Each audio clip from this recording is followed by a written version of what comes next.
क्या आपने कभी किसी को ये कहते सुना है कि यार मुझसे ना नहीं होती, या आपको ख़ुद कभी ना करना मुश्किल लगा?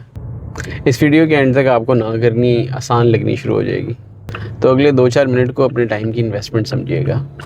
असल में ना बिला वजह नहीं हो सकती।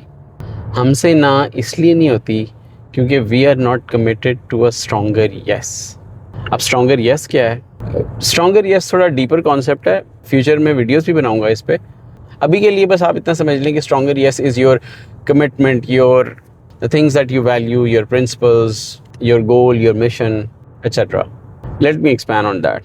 अब मैं अपने दोस्त को कॉल करके कहता हूँ कि यार वीकेंड पे मिलते हैं, और उस दोस्त की कोई कमिटमेंट है, उसने फैमिली को लेके जाना है या कोई ऑफिस का काम करना है या कुछ भी, तो वो मुझे मना कर देता है। क्यों? क्योंकि उसकी फैमिली की कमिटमेंट या उसका ऑफिस का काम is a stronger yes as compare to meeting me. अब ये एग्जांपल तो बहुत सिंपल सी है ताकि आपको कॉन्सेप्ट समझ आ जाए।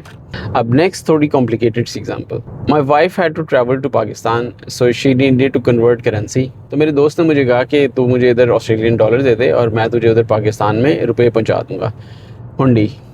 अब ये मैं करना नहीं चाह रहा था और अब दोस्ती इन्वॉल्व है, तो ये सिचुएशन थोड़ी ट्रिकी हो गई है। और आमतौर पे इसी किस्म की सिचुएशंस में हमें ना करने की ज़रूरत पड़ती है, वरना तो हम आमतौर पे अगर सिंपल स्ट्रेट फॉरवर्ड सी सिचुएशन हो तो हम वैसे ही ना कर देते हैं।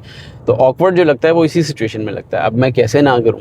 तो मैंने उसको कहा कि आई डोंट केयर कि गवर्नमेंट किसकी है, करप्ट है, आवाम के साथ ज़्यादती करती है, नहीं करती। माई प्रिंसिपल इज़ कि जो चीज़ इलीगल है उन्होंने मना की है, मैं नहीं करूँगा। हालांकि इतने पैसे तो नहीं थे कि इकॉनमी को नुकसान पहुँचाए, but my commitment to values और my principle was a stronger yes in comparison to that favour. If you look closely तो basically it's a 2 part problem. एक ये जानना कि किस चीज़ को इनकार करना है और क्या आपकी स्ट्रॉन्गर येस है, जो कि इंट्यूटिवली हमें पता ही होती है मोर और लेस। और अगर नहीं भी पता तो अब थोड़ी सी लेआउट कर दी है तो होपफुली आपको क्लैरिटी आ गई होगी। लेकिन ये चीज़ जानना इज़ नॉट इनफ। हमें प्रॉब्लम सिर्फ जानने में नहीं आता, हमें प्रॉब्लम इसको कहने में भी आता है। और वो इसलिए आता है कि we do not believe enough that it's okay to stick to your principles, your values, your purpose, your mission, your goal. Actually, it's okay. In fact, we should be committed to our goal or our principle, our values unapologetically. जो चीज़ हमारे करीब है और जिस पे हम believe रखते हैं, उसके लिए हमें किसी को एक्सप्लेन करने की ज़रूरत नहीं है। हमारा ये बिलीफ नहीं है इतना strong, and that's what's needs to change. जब ये बिलीफ आ जाएगा फिर आपको ना करना मुश्किल या ऑकवर्ड नहीं लगेगा, because now you know the purpose is not to say no.